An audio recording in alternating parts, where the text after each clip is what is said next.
याह की स्तुति करो, यहोवा का धन्यवाद करो, क्योंकि वह भला है और उसकी करुणा सदा की है।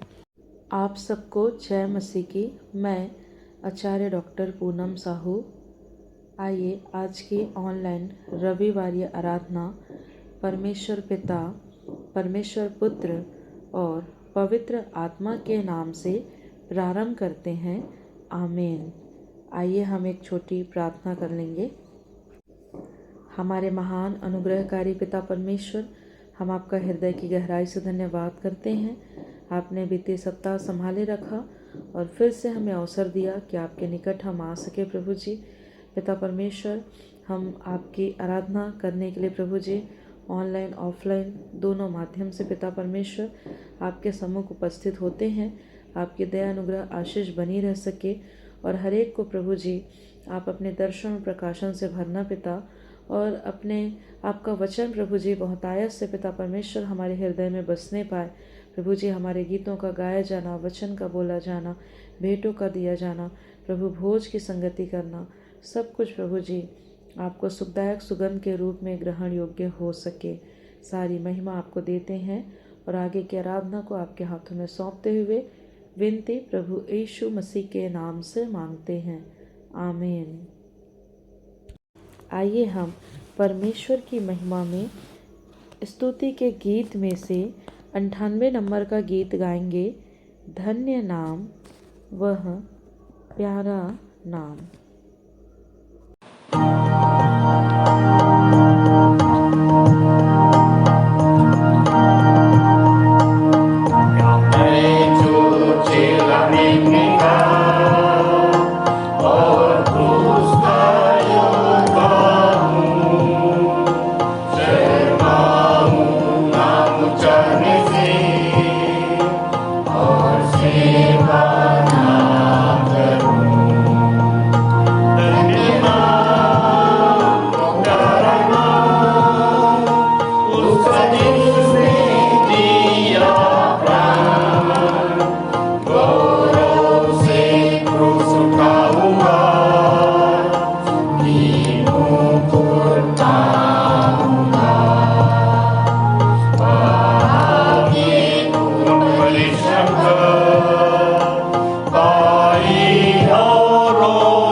सबको जय मसीह की। मेरा नाम नीतू श्रीवंशी है।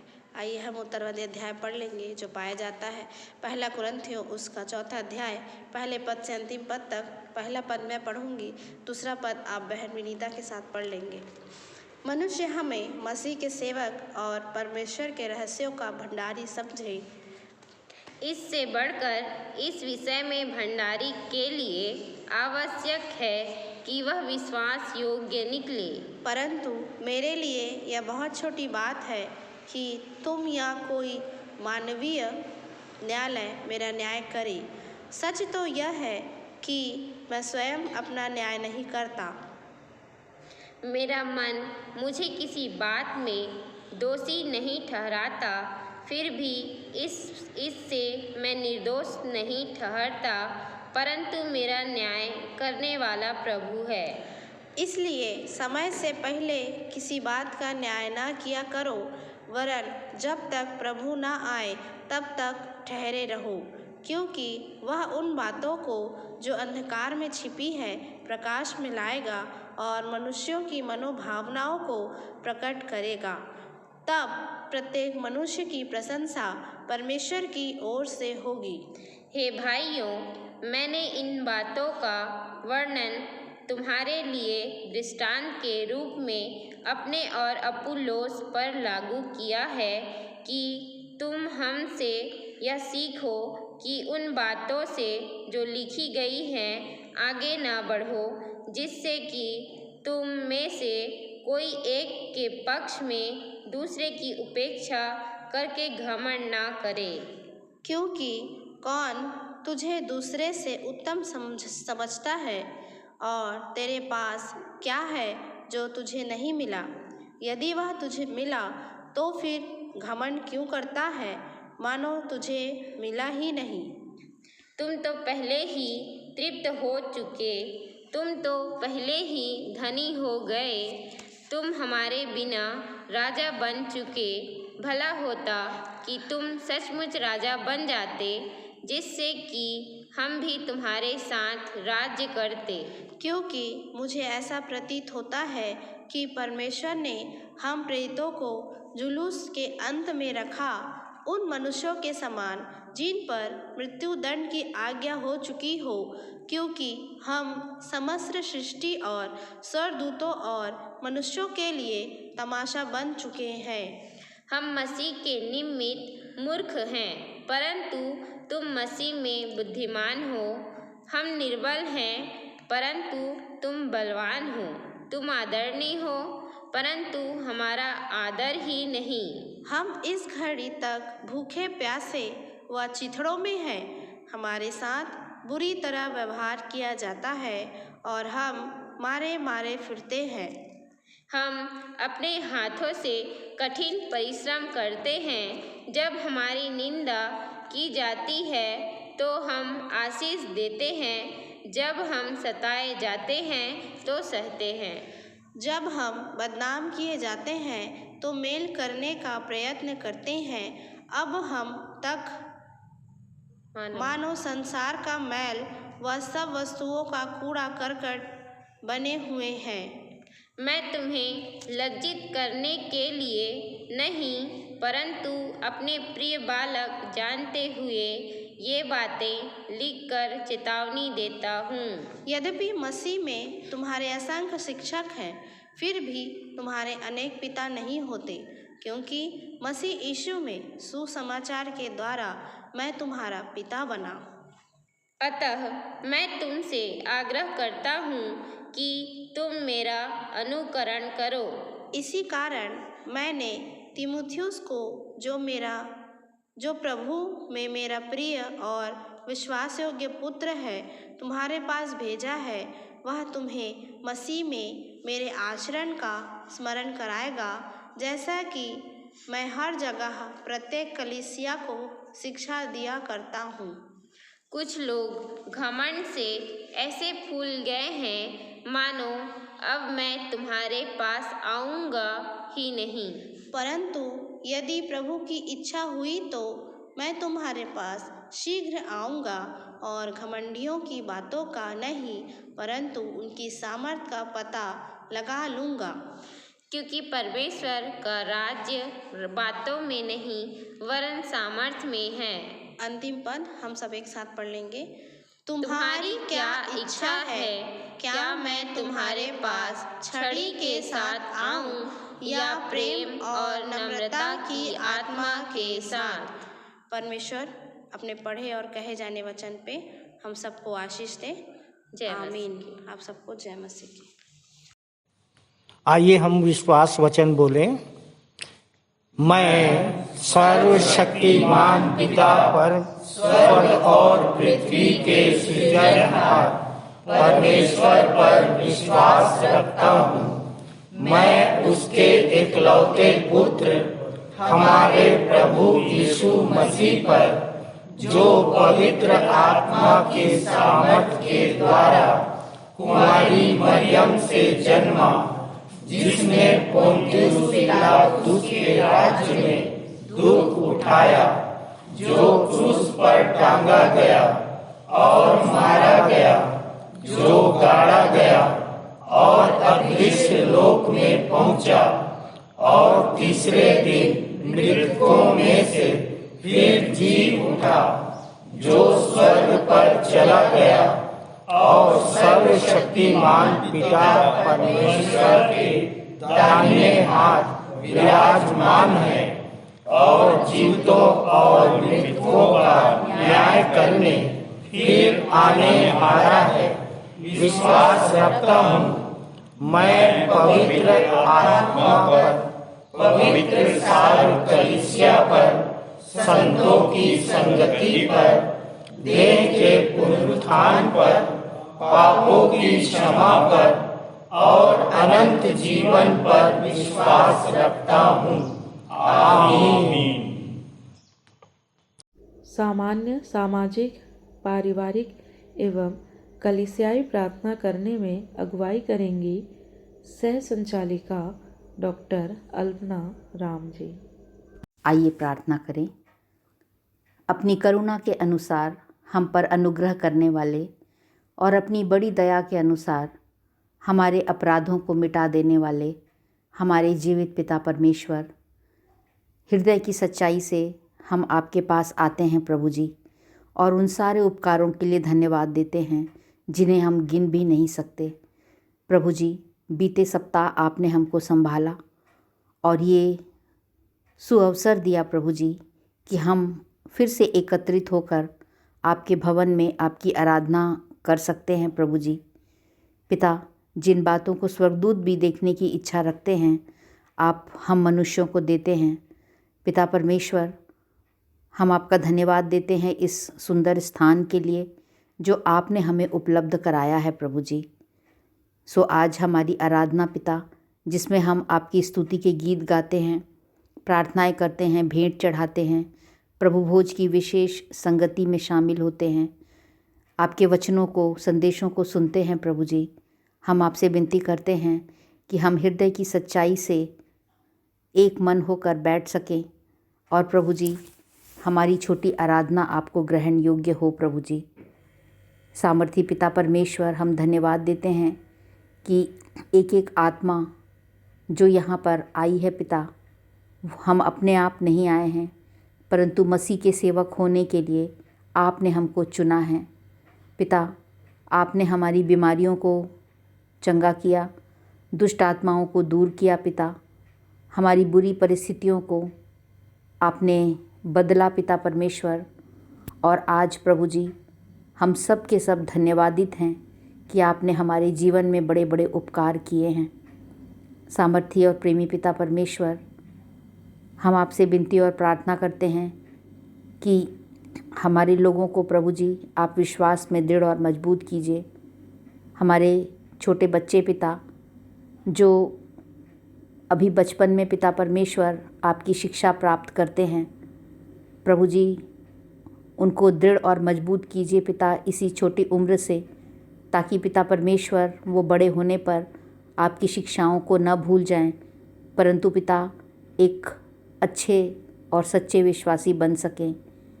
जवानों की प्रभु जी आप सुरक्षा कीजिए पिता, जब ये संसार पिता जवानों को बुराइयों की ओर खींचता है पिता, प्रभु जी हम एक एक हमारे कलीसिया के जवानों को आपके हाथ में देते हैं कि प्रभु आप उनके विश्वास की रक्षा कीजिए पिता, उनको बहकने से बचाइए सामर्थी प्रभु जी। विनती करते हैं हमारे कलीसिया की महिलाओं के लिए पिता, जब वो संघर्ष करती हैं पिता, अपने परिवार को भी चलाती हैं और आपकी कलीसिया में भी सहायता करती हैं प्रभु, उनको विश्वास में दृढ़ और मजबूत बनाए रखिए। विनती करते हैं आचार्यों के लिए, सह आचार्यों के लिए, सहायक सह आचार्यों के लिए, जिनको आपने चुना है प्रभु जी और अपने मंदिर के खंभे बनाया है प्रभु जी। उन सब को अपनी ज्ञान बुद्धि समझ दीजिए, ताकि प्रभु जिस कार्य के लिए आपने चुना है पिता, उस कार्य को पूरा करें, लोगों तक पहुंच सकें, उनके लिए प्रार्थनाएं कर सकें, उनकी समस्याओं में उनकी सहायता कर सकें पिता, और उनके परिवारों को भी आपकी आशीष मिले। प्रार्थना करते हैं हमारे संचालक जी के लिए प्रभु जी, इस पूरी कलीसिया का बोझ उनके कंधों पर है और परमेश्वर पिता, वो लगातार ईमानदारी से आपकी सेवा करते आए हैं प्रभु जी, और इतने वर्षों तक प्रभु जी उन्होंने हमको संभाला है और आज भी संभालते हैं प्रभु जी। हम आपसे विनती करते हैं कि उनको और शक्ति और सामर्थ्य से भरिए और प्रभु अपने अनुग्रह में बनाए रखिए। वचनों का दर्शन प्रकाशन और भी बहुत आयत से दीजिए प्रभु जी। सह संचालकों को भी पिता परमेश्वर आपकी ज्ञान बुद्धि समझ मिल सके।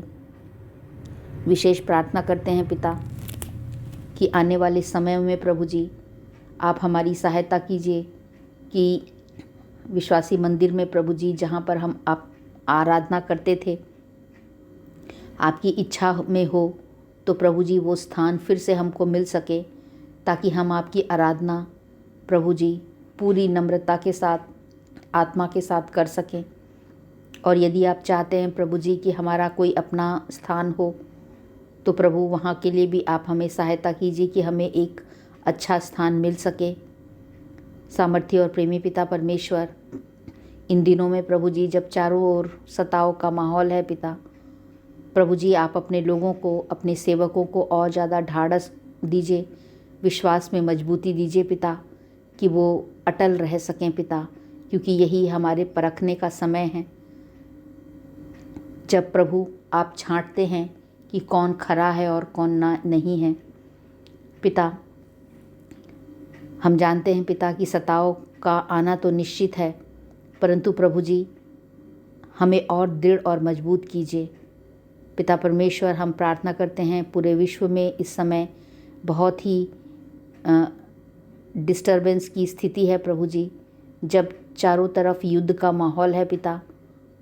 प्रभु जी आप इस पूरे संसार को, विश्व को आपके हाथों में देते हैं, और प्रभु जी प्रार्थना करते हैं कि जहाँ जहाँ आपके लोग हैं, आपकी कलीसियाएँ लगती हैं परमेश्वर पिता, आप अपने लोगों को खड़ा कीजिए, ज्ञान बुद्धि दीजिए, प्रार्थना करने वाली प्रजा बनाइए पिता।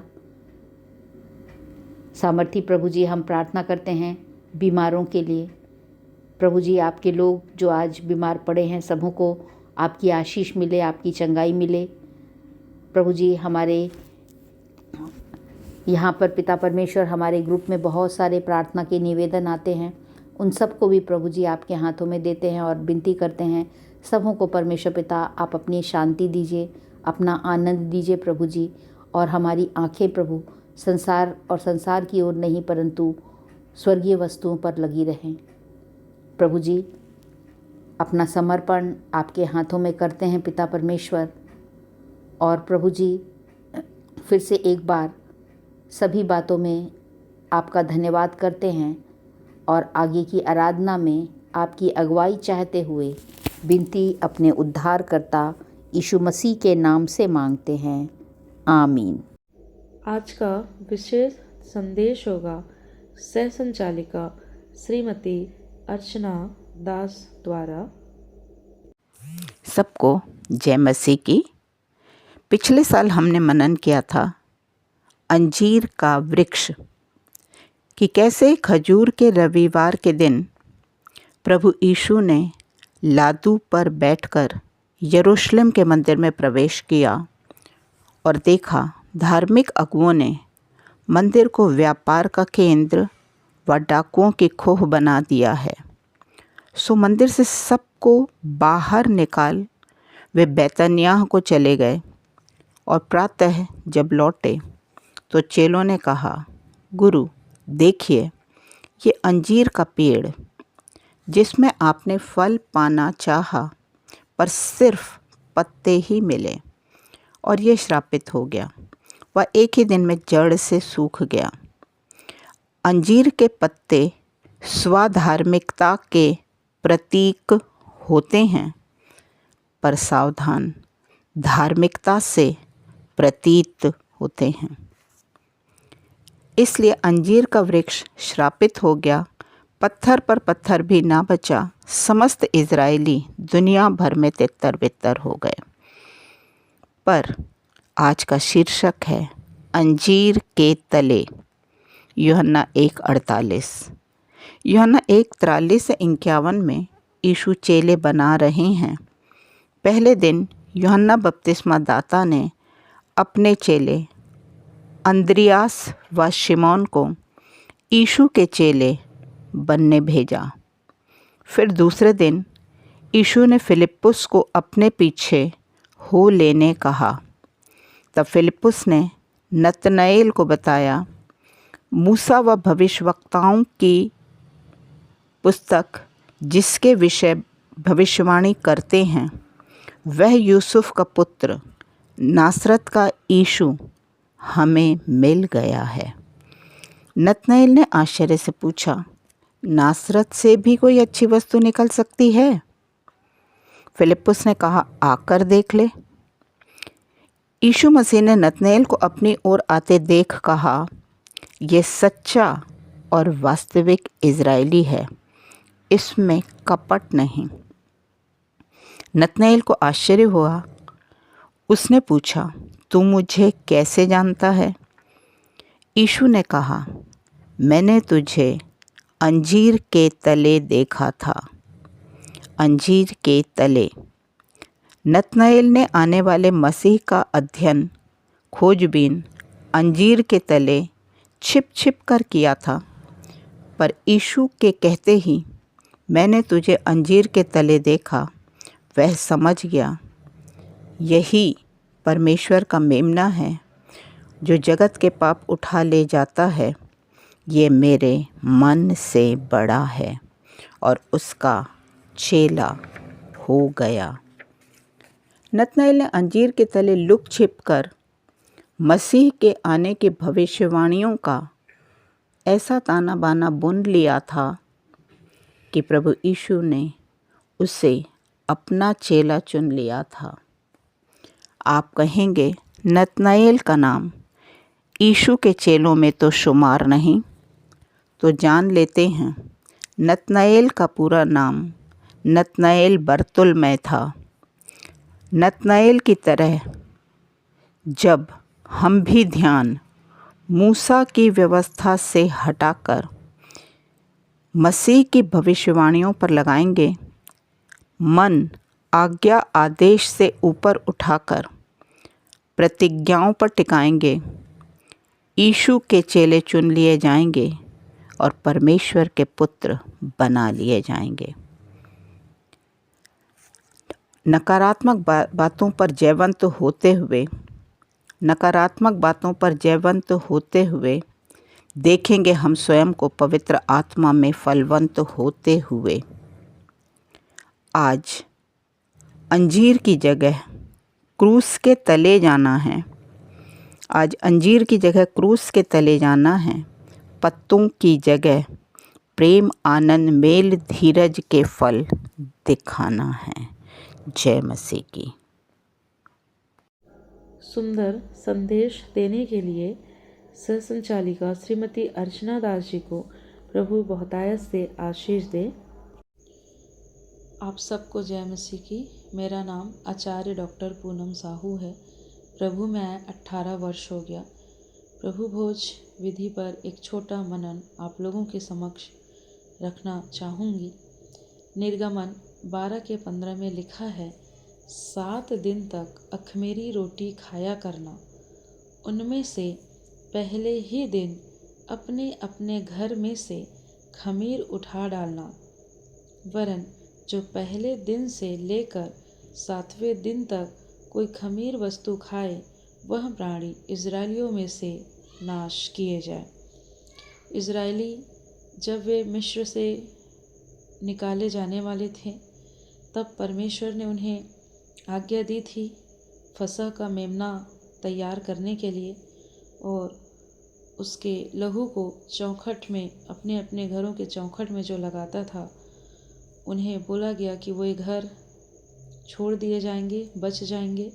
इस तरह से फसह का पर्व अर्थात छुड़ौती का पर्व, गुलामी से आज़ादी का पर्व, और तब उन्हें अपने अपने घरों में से खमीरी वस्तुएं हटा देने के लिए कहा गया, और कोई भी खमीरी वस्तुएं उन्हें इस्तेमाल नहीं करना था।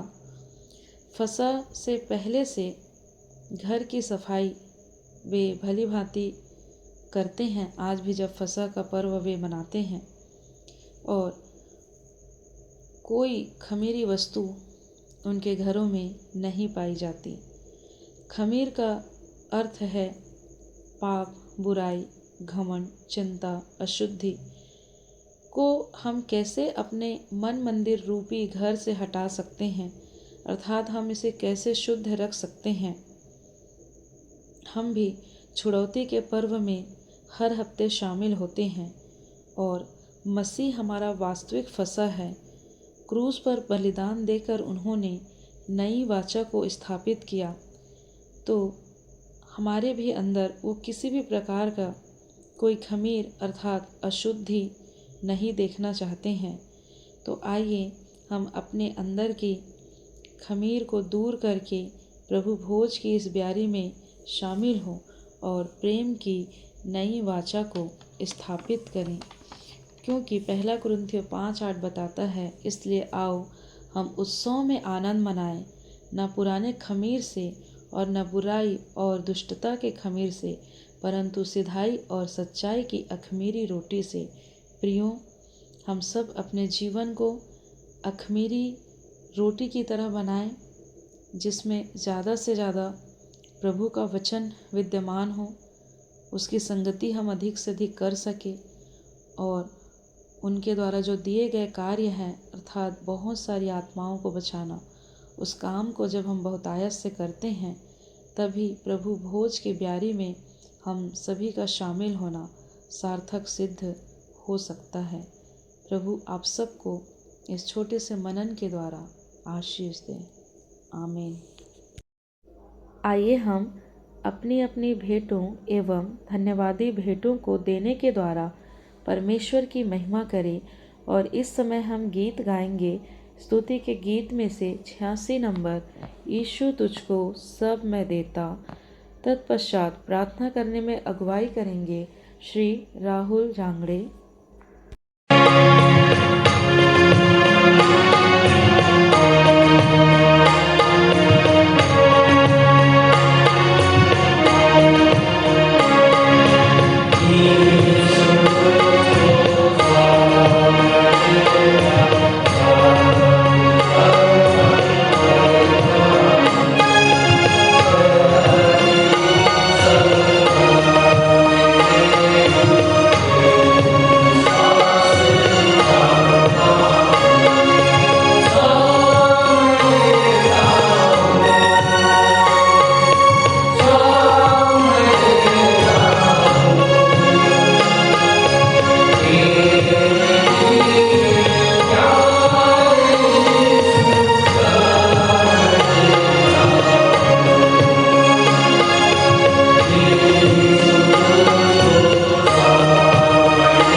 आप सबों को जय मसीह की। मेरा नाम राहुल जांगड़े है और विश्वास में आए 10 वर्ष हो गए और विश्वासी मंदिर के द्वारा मैंने सच्चे परमात्मा परमेश्वर पिता को जाना है और भेंटों की प्रार्थना के लिए प्रभु का और प्रभु के दासों का मैं दिल से धन्यवाद देता हूँ। आइए भेंटों के लिए प्रार्थना करें। महान सर्वशक्तिमान यहोवा परमेश्वर पिता, एक बार फिर से बड़ी नम्रता और दीनता के साथ आपके चरणों में आते हैं इस पवित्र आराधना में। धन्यवाद धन्यवाद धन्यवाद देते हैं पिता कि आकाश के झरोखे को खोलकर अपरंपार आशीषों की वर्षा आपने हमारे जीवन में दिया है पिता परमेश्वर। हाँ प्रभु जी, और बहुतायत से दिया है पिता परमेश्वर। हाँ प्रभु जी, सर्वशक्तिमान परमेश्वर पिता, हम धन्यवाद देते हैं प्रभु जी कि ऐसा प्यार, ऐसा भेंट आपने दिया है। आपका वचन कहता है पिता कि हे मेरे मन, हे यहोवा को धन्य कह और उसके किसी उपकार को ना भूलना। हम आपकी आशीषों को, आपके उपकार को और आपके बलिदान को कभी ना भूले परमेश्वर पिता, जो आपने पिता परमेश्वर हमारे लिए किया है। हाँ प्रभु जी, पिता परमेश्वर, आपने हमें अनगिनत आशीषें दिया है पिता परमेश्वर। प्रभु जी, उन्हीं आशीषों में से पिता परमेश्वर हम कुछ अंश आपको भेंट स्वरूप चढ़ाते हैं पिता। अपनी बड़ी दया और अनुग्रह से इन्हें ग्रहण कर और अपनी राज की महिमा एवं सेवा के लिए इस्तेमाल कर, ताकि प्रभु जी बहुतेरे लोग तेरे भवन में आ सके, उनको भी सुसमाचार प्राप्त हो सके और तेरे नाम की महिमा हमारे जीवन से इन भेंटों के द्वारा होते रहे परमेश्वर पिता। जैसे नूह के भेंटों को, हाबिल के भेंटों को ग्रहण किया था, अब्राहम की भेंटों को ग्रहण किया था, सर्वशक्तिमान पिता हमारी भेंटों को भी ग्रहण करना। हाँ प्रभु जी, जिन्होंने धन्यवादी भेंटों को चढ़ाया है परमेश्वर पिता। हाँ प्रभु जी, जिन्होंने अपने खत्तों में, खलिहानों में से चढ़ाया है प्रभु, अपनी बारियों में से, उन पर भी आपकी आशीष हो पिता परमेश्वर। हाँ प्रभु जी, हाँ परमेश्वर पिता, और जो कुछ हमारे पास है परमेश्वर पिता, उन्हें भी आशीषित कर, हमें ज्ञान बुद्धि समझ दे, सही तरीके से इस्तेमाल करने वाले हो सके हर एक चीज़ों को पिता परमेश्वर। हाँ प्रभु जी, जो हमारे पास आपके द्वारा हमें प्राप्त हुई है। हाँ सर्वशक्तिमान परमेश्वर पिता, प्रभु हम केवल आशीषों को प्राप्त करने वाले ना बने, मौद्रिक मानसिकता के ना बने, परंतु निर्बलता में सामर्थ्य की सिद्धि जो है पिता परमेश्वर। प्रभु जी, विश्वास उस पर पिता परमेश्वर हम आपको भाने वाले हो सके प्रभु। सब बातों में परमेश्वर पिता आपकी महिमा होवे। शेष आराधना को हम सबके जीवन को आपके हाथों में सौंपते हुए, जिन बातों को हम नहीं कह पाए उन सारी बातों को भी आपके हाथों में सौंपते हुए, बड़े धन्यवाद और विश्वास के साथ छोटी विनती उद्धारकर्ता प्रभु यीशु मसीह के नाम में हम मांगते हैं, आमीन। उत्तरवादी पाठ पर हम मुख्य संदेश सुन लेंगे हमारे संचालक जी से। सबको जय मसीह की। परमेश्वर का धन्यवाद हो इस सुंदर अवसर के लिए। प्रियो, आज का जो उत्तरवादी पाठ है वह पहला कुरिन्थियों 4 1 से 21 और इसके पहले पद को मैं आपके सामने पढ़ रहा हूं। मनुष्य हमें मसीह के सेवक और परमेश्वर के भेदों के भंडारी समझे। और गिडियन बाइबल में है, मनुष्य हमें मसीह के सेवक और परमेश्वर के रहस्यों का भंडारी समझे। प्रियो, ये भंडारीपन जो है वो किस बात से संबंधित है? सबसे पहली बात ये है, और इसके पश्चात हम दूसरे पदों पर विचार करेंगे। भंडारी के पास क्या होता है, क्या नहीं होता है, हम देखते हैं। साधारण शब्द में उसको स्टोर कीपर भी कहते हैं। और ये है प्रकाशन और दर्शन का भंडार। और ये हमारे प्रचारों में इन सब की बातें आती हैं कि आपके पास वास्तव में क्या क्या प्रकाशन है और दर्शन है और कितना आपके सामने प्रकट किया गया है।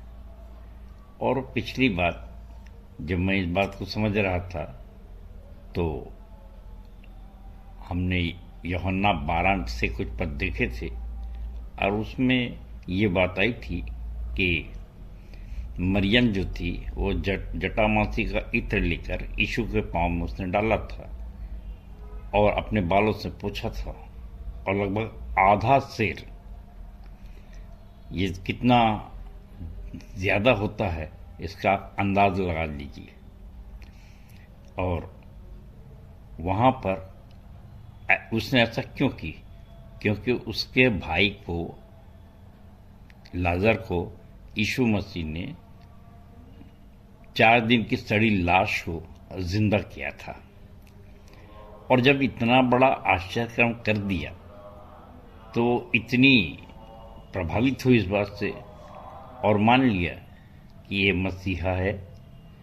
और जो कुछ भी उसने अपने लिए जोड़ा था ब्याह वगैरह के लिए, उसने उस चीज को वहां पे उंडेल दिया।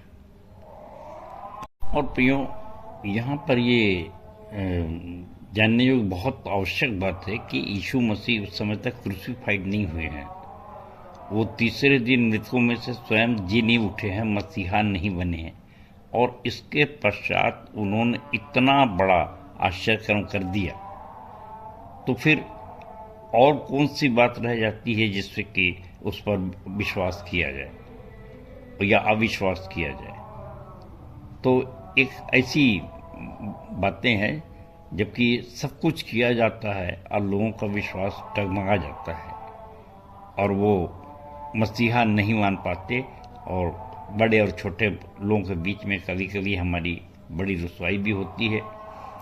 सो एक दुख भी होता है और परेशानी भी होती है। और इसलिए मैंने एक कविता में उस बात को लिखा था कि मेरे जज्बात, मेरे ख्यालात की ज़रूरत क्या है, उलझे उलझे से सवालात की ज़रूरत क्या है।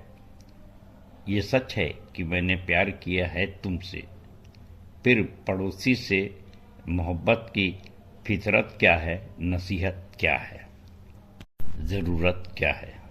ऐसा लगता है कि मसीहा जो थे उनसे दूसरे शब्द निकलता है जब उसकी आलोचना हुई कि ये तो इतने दिनार में, इतने पैसों में बेचा जा सकता था और फिर सरेआम इतने लोगों के बीच में, और जिसको बोलना चाहिए अपनी लज्जा छोड़कर उस स्त्री ने ऐसा किया कि अपने बालों से पोंछ रही वो। और अपन जानते हैं कि उस समय यीशु की उम्र ही 33 साल और 33.5 साल के बीच की है। सो ये बड़ी एक अजीब स्थिति बनती है। परंतु ऐसा लगता है कि आत्मा कहता है, काश तुम समझ सकते इश्क की इस हकीकत को। ये शब्द मैं इसलिए लिखा हूँ कि यीशु मसीह ने कहा, जहाँ कहीं प्रेम की चर्चा होगी तो इस घटना की चर्चा होगी। सो काश तुम समझ सकते इश्क की इस हकीकत को कि मैंने तुमसे ही नहीं सबसे मोहब्बत की है। ये मेरी मोहब्बत एक व्यक्ति विशेष से नहीं है।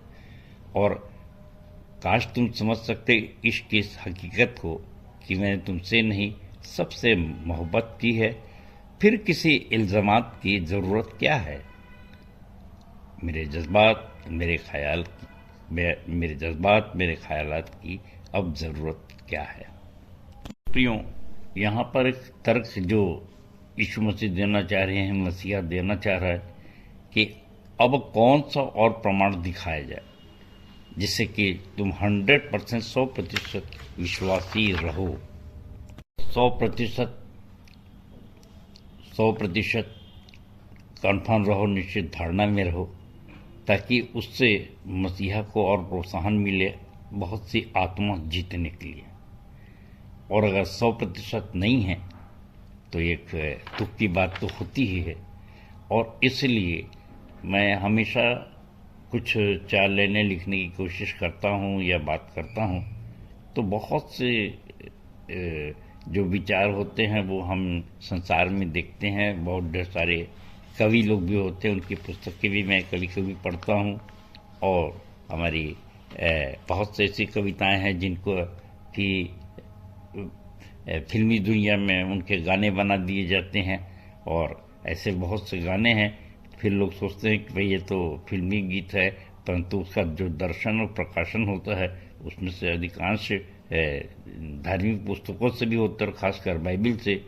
तो उसमें एक बात है कि यहाँ पर एक ख्याल था जो मैं इसमें लिया था कि इस यूहन्ना 12 के और 32 पद से, जहाँ पर यीशु मसीह कहते हैं कि जब मैं ऊपर चढ़ाया जाऊंगा तो सबको फिर ऊपर खींच लूंगा और मेरा जाना बहुत आवश्यक है। और इसी को मैंने यूहन्ना 16:8 से लिया था धार्मिकता की परिभाषा में कि मेरा जाना दिल के अरमानों का मिल जाना। और कभी मैं एक कहानी को याद करता हूँ कि एक प्रेमिका थी, जो उसका प्रेमी जा रहा था तो उसने इन शब्दों का उपयोग किया था कि तेरा जाना मिल के अरमानों का मिट जाना। तो हम संसारिक प्रेम की बात करते हैं, परंतु यहाँ पर देखिए ये भी प्रेम है कि यीशु मसीह उसको कहे होंगे, मरियम को कहे होंगे कि मेरा जाना आवश्यक है। तो वो कितना रोई होगी, कितना परेशान हुई होगी कि एक तरफ तो पूरा विश्वास करती है, दूसरी तरफ वो ये सोचती है कि अगर ये चले जाएंगे तो पता नहीं तीसरे दिन मृतकों में से जी उठे कि नहीं उठे। और ये एक अजीब स्थिति बनती है, फिर विश्वास डगमगाता। हम जानते हैं कि यीशु मसीह क्रूस पे चढ़ाया गया और तीसरे दिन फिर जब जी उठे तो यही मरियम थी जो आके कब्र में खोजती है यीशु मसीह को। और वहाँ पर यीशु मसीह कहते हैं कि तुम जिंदा को मुर्दों में क्यों ढूंढती हो। इसलिए प्रियो, बहुत बहुत बहुत आवश्यक है कि हम इन सब बातों में के बहुत करीब रहें। हमारे संवाद, हमारे कम्युनिकेशन, हमारे प्रतिदिन के कार्य हमारे प्रिय देख सकें, समझ सकें। और इसीलिए मैं इस बात से आश्वस्त हूँ, बल्कि आप सबको बधाई भी देता हूँ आपकी संगति से कि हम प्रतिदिन नई नई आत्माओं को जीतते हैं और नई नई बातें हमारे सामने आती हैं। यदि मसीहा के शब्दों में कहें तो आज भी वो मसीहा जो है, जो मरने के बाद जिंदा है, वो कितनी सड़ी हुई लाशों को, हम जैसे लोगों को जिला रहा है। अगर हम अपने अपने वो पुराने जीवन को देखें जिसमें ये प्रकाशन और ये दर्शन नहीं थे, जिसके लिए की चर्चा मैं यहाँ पे कर रहा हूँ, कि जिसको अभी कहा गया है कि मनुष्य हमको परमेश्वर के तत्व ज्ञान का भंडारी समझे। ये मेरे और आपके लिए सब प्रश्न हैं, क्या हम इतना ज्ञान प्राप्त कर चुके हैं कि मनुष्य हमें मसीह के सेवक, भेदों का भंडारी समझे, रहस्यों का भंडारी समझे। और जो समझेगा वो निश्चित रूप से हर रहस्य को, हर भेद को जानने की कोशिश करेगा। और यदि वो कोशिश करेगा तो हमारे जो जज्बात हैं, हमारे जो ख्यालात हैं, हमारे जो प्रकाशन है और वो दर्शन है, वो उसके लिए बहुत ही आवश्यक रहेंगे। और हमको पूछने की आवश्यकता नहीं पड़ेगी कि इसकी ज़रूरत आपको क्या है, क्योंकि बहुत से संसार के लोग जो धर्मराज के खोजी नहीं होते, उनको इन बातों से कोई मतलब नहीं है। वो कहते हैं ये जो प्रश्न है ये उलझे हैं, इसमें कौन अपनी बुद्धि खराब करे, कौन माइंड खराब करे, और इस प्रकार से वो ये बोलते हैं कि उलझे सवालात की कोई आवश्यकता नहीं है, इससे हम मन खराब होता है इत्यादि करके वो इस चक्कर में नहीं पड़ते। इससे उनके मानव मस्तिष्क में उठते हुए ज्वार और भाटे कभी उन्मुक्त प्रवाह नहीं पाते और इसलिए वे आनंदित नहीं रह पाते। प्रभु में आनंदित रहो, मैं फिर कहता हूँ सदा आनंदित रहो, तो उस आनंद से वंचित हो जाते हैं। प्रियो, दूसरों को तो हम संदेश देते हैं परंतु अपने बारे में हम सोचें, और मैं तो बहुत आनंद के साथ इन बातों को कहता हूँ कि मैं तो मुझको तो बहुत प्रकाशन दर्शन दिए गए हैं जो पुस्तक में बोर्ड में लिख दिए गए हैं, और मैं उसकी गवाही देता हूँ और आप भी उसके गवाह हैं कि, और इसलिए मनुष्य हमें मसीह के सेवक और परमेश्वर के भेदों के भंडारी समझे तो आप उन भेदों को के भंडारी समझते हैं या नहीं, और ये रहस्य के बातों को समझते हैं या नहीं। और जहाँ तक कि मृत्यु का सामना करने का प्रश्न है तो परमेश्वर का धन्यवाद हो कि मेरे संग वो भी अनुभव जुड़ा है कि जब मैं 51 वर्ष का था तभी मैंने कहा कि नहीं, मेरा जाना जो है वो ये है कि मेरे दिल के अरमान ये हैं कि मेरे साथ जो मेरे प्रिय अजीज हैं उनको भी मैं ऊपर खींच सकूं, ऐसा कुछ मेरा जाना हो। और उस समय इस योजना के तहत मैंने ऑपरेशन वगैरह नहीं कराया था, और परमेश्वर का धन्यवाद हो कि मुझको बड़ी सफलता मिली है, जिसके कि आप आंखों देखा है, आप गवाही हैं, जीवित गवाही हैं। और उसके अनुसार जो कुछ अभी हमारे सामने है, आपके सामने है, आपको परोसा गया है, उन सब को से आप बिल्कुल गणना करिए कि आप विश्वास में कहीं कितने % आगे बढ़े हैं, कहीं उससे डगमगा तो नहीं रहे। मैं चाहता हूँ प्रियो, इन दिनों में जबकि भारी सताव है, हम एक दूसरे को और भी करीब से जाने और करीब से मिलते रहें, क्योंकि जब विपरीत परिस्थितियाँ आती हैं तो हमारा विश्वास डगमगाने लगता है। इस सताव के समय में जब हमारी कल से विश्वासी मंदिर की बिल्डिंग में ताला लगा है और हमारे ऊपर बड़ा भटकाव आया है, और ऐसे समय हमको एक दूसरे को संभालने की बहुत बहुत बहुत आवश्यकता है। कितने आनंददायक बात है कि प्रेम की इस कहानी में जबकि यीशु मसीह मुर्दों में से जी उठ जाते हैं तीसरे दिन, तो यही मरियम उनको पैर पकड़ लेती है और यीशु मसीह ने कहा कि तू मुझे पकड़े मत रहा, क्योंकि मेरे को और बहुतों को दर्शन देना है, सबका जीवन बचाना है। सो कितने आनंद की बात है कि यीशु मसीह अपने प्रेम को कहते हैं, मैं सबको खींच लाऊंगा।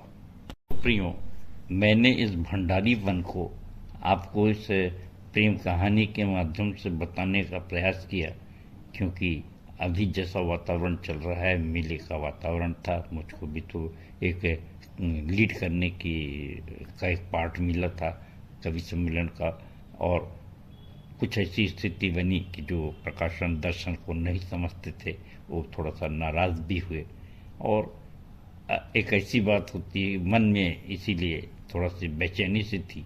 और इस समय इसलिए ये जो बातें हैं वो मेरे दिल दिमाग में आई कि काश वो ये समझ सकते कि मैं तो एक अलग हट के काम कर रहा हूँ, जाओ सब जाति को चेला बनाओ, और ये इस आदेश के तहत तो मुझको तो सबके लिए सब कुछ करना है, चाहे वो इस पार्टी के हों चाहे उस पार्टी के हों। परंतु अपने नए विश्वासी भाइयों को, अपने नए विश्वासी बच्चों को मैं उनके आनंद को, उनके को कैसे मैं रोकूं। आइए अब हम संदेश को दूसरे भाग में सुनते हैं। तो हम संदेश को अपने दूसरे भाग में सुन रहे हैं, और आज का जो उत्तरवादी पाठ है पहला कुरिन्थियों 4 और 1 से 21 में, और उसमें जो वचन है कि मनुष्य हमें मसीह के सेवक और परमेश्वर के भेदों के भंडारी समझे, रहस्यों के भंडारी समझे। तो उसमें से एक रहस्य को उजागर करने की मैंने कोशिश किया है कि उसका प्रेम कैसा है और उस प्रेम में हम कहाँ पर हैं, कितने सफल हैं। और मैं बता रहा था कि देखिए कि जब उस प्रेम को ले करके हमको बहुत से प्रकाशन और दर्शन मिलते हैं, और इसीलिए हमारे जो जज्बात होते हैं, हमारे जो ख्यालात होते हैं, वो आसमानी होते हैं और वो संसार के लोग कई बार नहीं समझ पाते। और सबसे दुख तो तब लगता है जब हमारे साथी ही उससे अलग हो जाते हैं। यीशु मसीह के साथ भी ऐसी स्थिति आई थी कि पतरस को उन्होंने स्वर्ग में पहाड़ पे जा कर के और वो भी दिखा दिया था कि कैसे एलिया और एलीशा से मुलाकात भी करा दिया, पर भी एक समय आया कि वो मुकर गया था। तो ऐसी कई बार स्थिति आती है, पर प्रभु ने कोई उसको सजा नहीं दी उस बात की, और अंत तक उसको क्षमा किया और फिर उसको आज्ञा दी, जा मेरे भेड़ों को चराना, अगर तू मुझसे प्रेम करता है मेरे मेमनों की रखवाली कर, इत्यादि इत्यादि। तो ये सब चीज़ें अपन जानते हैं और हमको सतर्क रहना है कि हम इस समय भटके मत और उन प्रकाशनों और दर्शन को पकड़े रहें। और इसलिए मैं सोचता हूँ कि ये समस्या पौलुस के साथ भी थी, और वो फिर कहता है कि मनुष्य हमें, अब मेरे चेले मुझे, हमें मसीह के सेवक तो समझें और भेदों और रहस्यों के भंडारी भी समझें। और इसलिए हम एक स्पेशल हैं कि हमको स्पेशल प्रकाशन और दर्शन दिया गया। और इसीलिए पौलुस ने कहा गलतियों 1:11 में कि जो कुछ भी मुझको मिला है वो मनुष्यों का सा नहीं, आसमान से मिला है। और ये इसलिए मैं परमेश्वर के वेदों का और रहस्यों का भंडारी हूँ। इसीलिए दूसरे और तीसरे पद में पौलुस कहता है, फिर यहाँ भंडारी में यह बात देखी जाती है कि विश्वास योग्य निकले, परंतु मेरी दृष्टि में यह बहुत छोटी बात है कि तुम या मनुष्यों का कोई न्यायी मुझे परखे, वरन मैं आप ही अपने आप को नहीं परखता, क्योंकि मेरा मन मुझे किसी बात में दोषी नहीं ठहराता, परंतु इससे मैं निर्दोष नहीं ठहरता, क्योंकि मेरा परखने वाला प्रभु है। सो जब तक प्रभु न आए, समय से पहले किसी बात का न्याय न करो, वही तो अंधकार की छिपी बातें ज्योति में दिखाएगा और मनों की मतियों को प्रकट करेगा। तो परमेश्वर की ओर से हर एक की प्रशंसा होगी। बड़े आनंद के साथ मैं इस वचन के अनुसार कहता हूँ कि कोई मेरा न्याय करता है या मुझको दोषी ठहराता है, इससे मैं विचलित नहीं होता और मेरे को अपने को परखने की आवश्यकता नहीं है। क्यों? क्योंकि जो कुछ परमेश्वर ने दिया है, और मैं अपने प्रियों के लिए, अपने चेलों के लिए भी कहता हूँ कि प्रियों, कल क्या होगा, कल क्या नहीं होगा, ये आने वाला कल बताएगा। परंतु आज जो है, हम जो कुछ पा चुके हैं वही इस बात का प्रमाण है कि जीवता परमेश्वर, जीवता पर मसीहा हमारे साथ है। और अगर वो नहीं रहता, वो अपना प्रकाशन दर्शन नहीं देता, वो हमारी अच्छी सेहत नहीं देता, तो क्या आज हम इतनी आत्मा जीत पाते? और है संभव है कि हम मनुष्य हैं, हमें कुछ कमियां भी हैं, कुछ बुराइयां हो सकती हैं, परंतु सबका न्याय परमेश्वर करेगा। और इससे अपने मन को कभी छोटा मत करिए, अपने विश्वास से मत डगमाइए। नारी शब्द अगर आगे बढ़े प्रियो, तो लूका 16:9 में यीशु मसीह ने एक भंडारी के विषय में बताया, चतुर भंडारी के विषय में। और उसमें लिखा है कि इसलिए सांप की नाई चतुर और कबूतर की नाई भोले बनो। और इस पर अपन लोग ने बहुत बातें की हैं। और यहाँ पर भी हमको इस प्रकार से एक आचरण करना है, बेईमानी नहीं करना है, लेकिन चतुर बनना है, जिससे कि हम इस संसार में जो दोष लगाते हैं उनसे हम अब कैसे बच सकते हैं। और जो हमारे कामों को देख रहे हैं, जैसे यीशु मसीह ने कहा कि तुम मुझ पर विश्वास नहीं करते तो मेरे कामों को देखो, मेरे अचीवमेंट को देखो। तो ये जो हो चुका है, अगर उस पर ध्यान दें तो कभी भी आपको किसी भी किस्म से भ्रमित होने की भ्रमित आप नहीं हो पाएंगे, बल्कि उस चीज़ को मानेंगे और उसमें सहयोग देंगे। यीशु मसीह ने स्वर्ग के राज्य में समझाते हुए लूका मत्ती 13:52 में बताया कि कैसे स्वर्ग का राज एक जाल के समान है जिसमें बहुत सी मछलियाँ, वो जो मछुआरा था उसने वो ले आया, और उसमें से आखिरी में लिखा है 13:52 में कि प्रत्येक भंडारी अपने भंडार में से कुछ नई और पुरानी चीज़ें निकालता है और वो सड़ी हुई मछली को फेंक देता है, और जो अच्छी मछली होती है उसको रख लेता है। और ये गृहस्थ के विषय में और एक पिता का जो रोल है उसके विषय में बताया कि ऐसा वो करता है। सो प्रियो, कितने आनंद की बात है स्वर्ग के राज के बारे में, जिसमें लूका 10:20 में लिखा है कि इस बात से आनंदित न हो कि शैतानी शक्तियाँ तुम्हारे वश में हैं, परंतु इस बात से कि तुम्हारे नाम स्वर्ग में लिखे हुए हैं।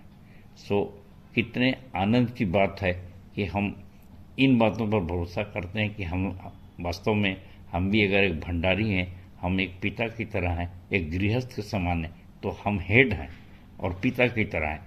और यहाँ पर पौलुस इस बात को बोलता है इस तुम कि कुरिन्थियों 4:14 और 15 पद में, जिसे मैं आपके सामने पढ़ रहा हूँ, कि मैं तुम्हें लज्जित करने के लिए नहीं परंतु अपने प्रिय बालक जानते हुए ये बातें लिखकर चेतावनी देता हूँ, यद्यपि मसीह में तुम्हारे असंख्य शिक्षक हैं, फिर भी तुम्हारे अनेक पिता नहीं होते, क्योंकि मसीह यीशु में सुसमाचार के द्वारा मैं तुम्हारा पिता हूँ।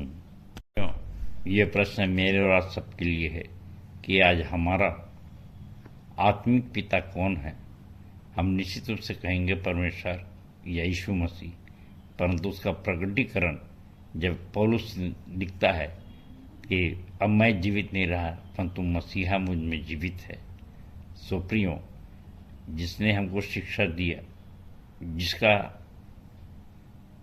जो स्वयं कहता है कि उसका पिता कौन है, और यहाँ पर मैं तुम्हारा आत्मिक पिता हूँ, जब तक हम मनुष्य हैं तो मैं इस बात को स्वीकार करता हूँ, आप करेंगे या नहीं करेंगे आपकी विचारधारा, परंतु ये जो 14 पत्तियाँ या 13 पत्तियाँ जो पौलुस ने लिखी, उससे मुझको बहुत बहुत बड़ी शक्ति मिली, और मैं भी अपने आप को छोटा सा प्रेरित समझता हूँ, और पौलुस के जो प्रकाशन और दर्शन है उससे ही मैं बहुत बहुत बहुत ज़्यादा प्रभावित हूँ।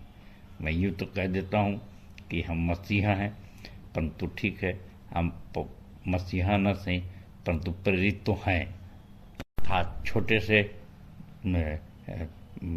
पौलुस प्रेरित ही हम हैं कि आलोचक लोगों को मौका मिलता है और वो अतिशयोक्ति मानते हैं इस बात को कि अपने आप को, जैसे यीशु मसीह के लिए कहा कि ये मनुष्य होकर अपने आप को परमेश्वर समझता है, तो वैसे ही अगर हम कह दें कि हम मसीहा हैं या यीशु हैं तो फिर अतिशयोक्ति वाली बात आती।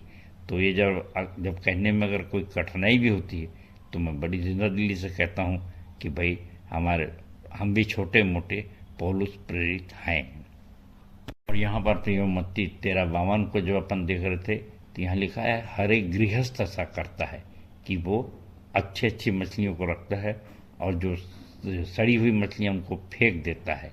और इन प्रकाशनों और दर्शनों में कि जिसको आवश्यकता नहीं है या जिसने नहीं समझा या जिसने जो स्वीकार नहीं करता, तो हम कहते हैं भाई कोई बात नहीं, अगर वो नहीं करता तो हम उस पर बहुत ज़्यादा परेशान ना हो। उससे बढ़कर हम दूसरी आत्माओं को देखें जो समझना चाहती हैं, और इस प्रकार से हम अच्छी मछलियों को ले जा करके परमेश्वर के सामने रखें।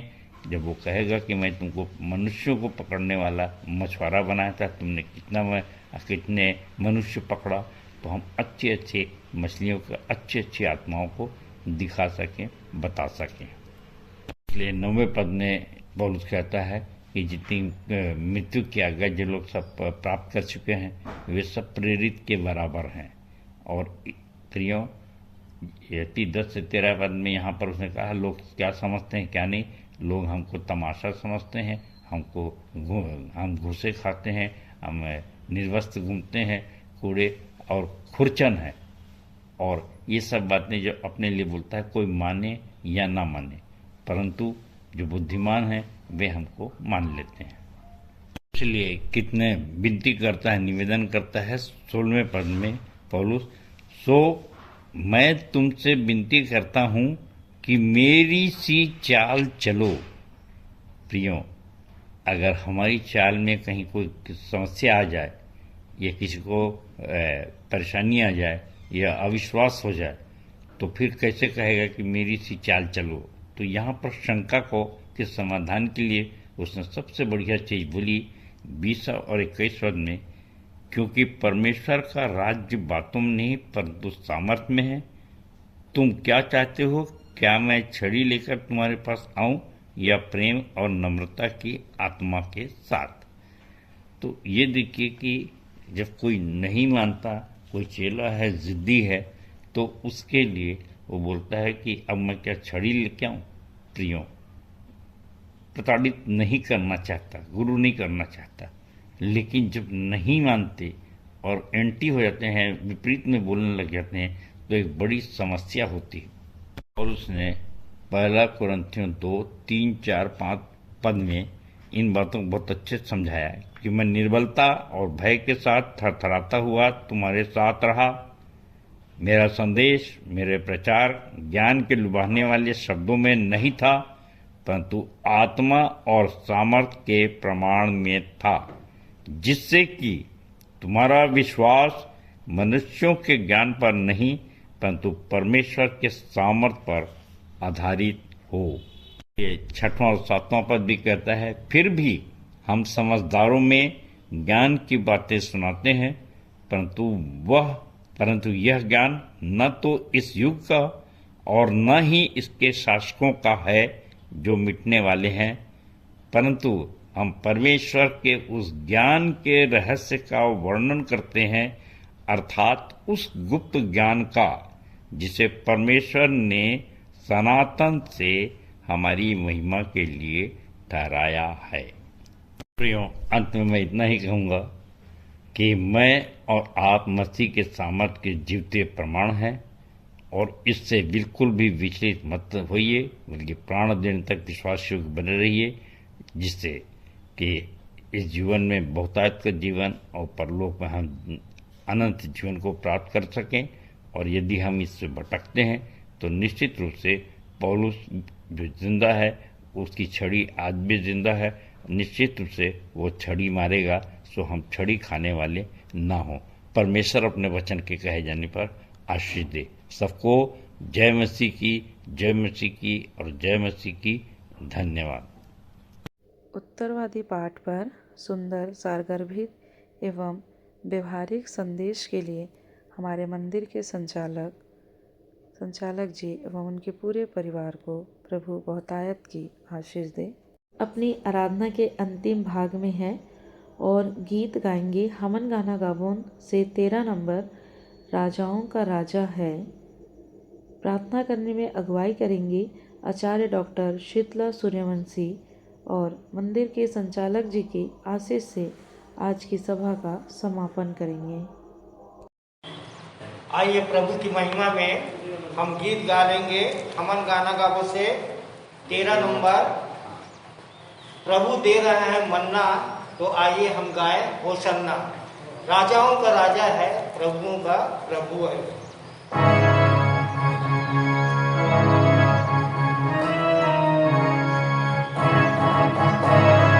होशन्ना होशन्ना होशन्ना होशन्ना होशन्ना होशन्ना होशन्ना होशन्ना होशन्ना होशन्ना होशन्ना राजा है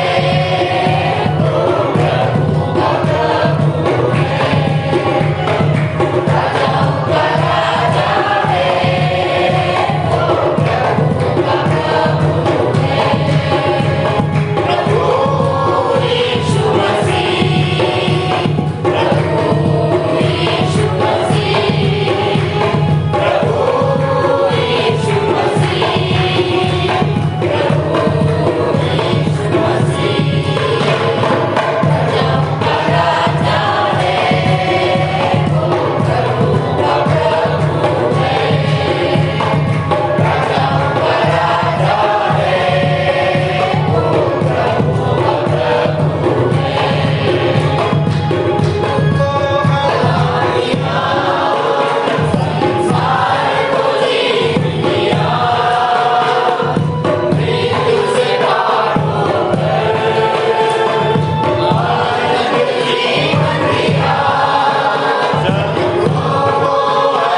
आप सबको जय मसीह की।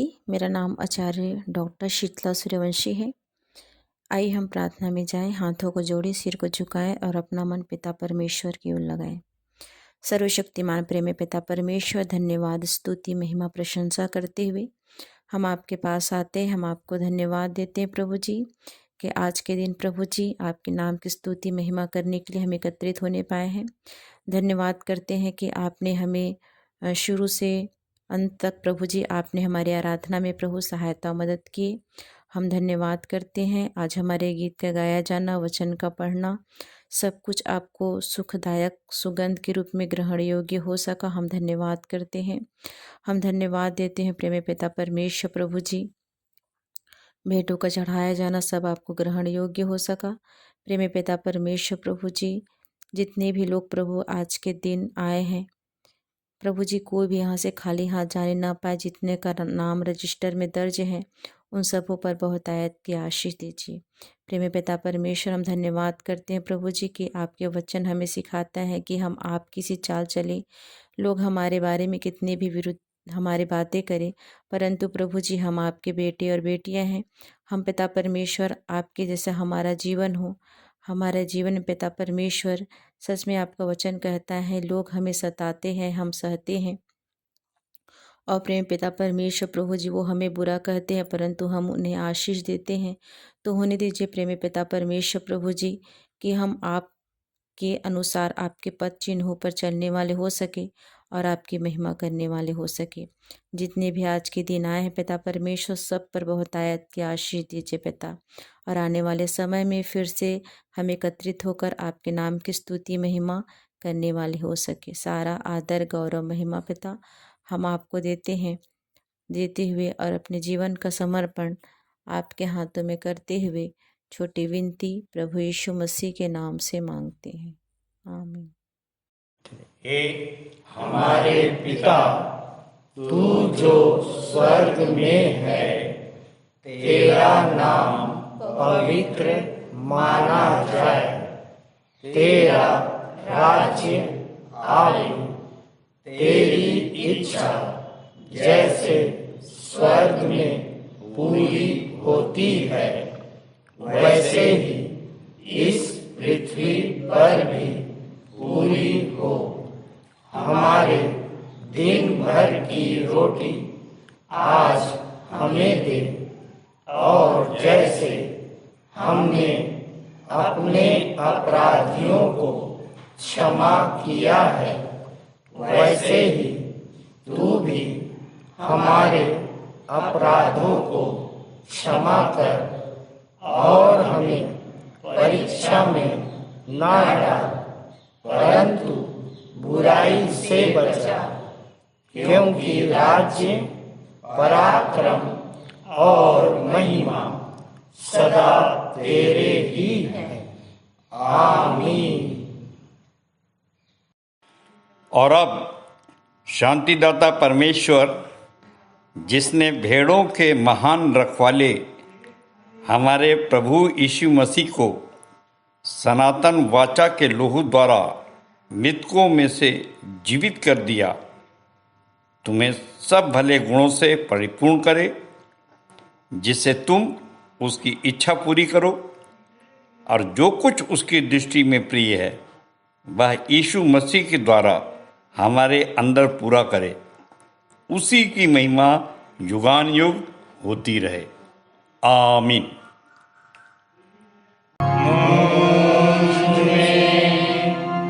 यीशु की शोभा दिखाई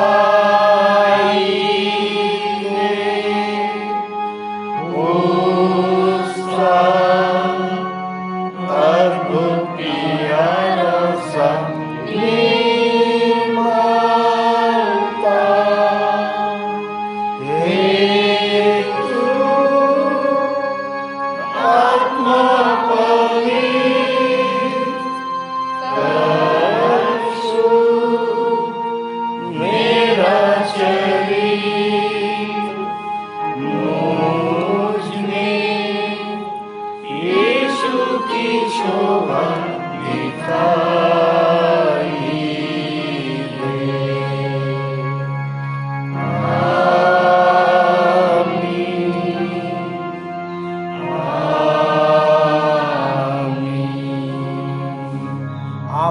सबको जय मसीह की। जय मसीह की।